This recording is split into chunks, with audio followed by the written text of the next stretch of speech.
ஓ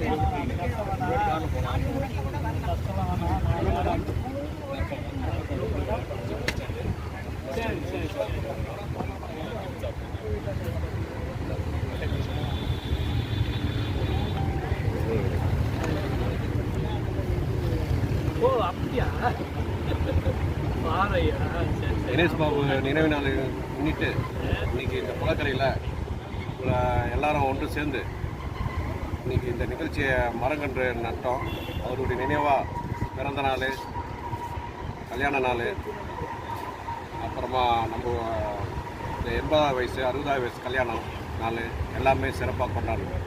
இதை இயற்கையாகவே நமக்கு இப்போது வெயில் அதிகமாக இருக்குது. அந்த வெயில் நம்மளாக தான் அழிச்சதுனால தான் இந்த மாதிரியான சூழ்நிலைலாம் உருவாக்கணும். அதை முன்னிட்டு நம்ம இன்னும் மரங்க இந்த மாதிரிலாம் நிகழ்ச்சியெலாம் பொது நிகழ்ச்சியெலாம் எங்கே நடந்தாலும் மரங்க எங்கெங்கே வைக்கணுமோ நம்மளால் இயன்ற வரைக்கும் பண்ணணும். இதுதான் சன் தாமரையுடைய நிகழ்ச்சி. உங்கள் பேர் நான் தம்பி? நிகேஷ் என்றவங்க நிறைய இடம் நான் பார்த்துருக்குறேன். நான் பார்த்த வரைக்கும் எல்லா இதுலேயும் நிகழ்ச்சியிலும் கலந்துப்பாங்க. கோபிநாத் என்றவரும் எல்லாம் பொதுவாகவே எல்லா நிகழ்ச்சிக்கும் பண்ணுவார். நிகேஷும் நிறையா அவர் கூடிய பயணம் பண்ணுறாரு. நிறைய இடத்துல அவரும் மரம் செடியெல்லாம் வச்சுருக்காரு. ஆனால் அந்த கோபிநாத் வழிகாட்டுறது ரொம்ப எக்ஸலண்ட்டு.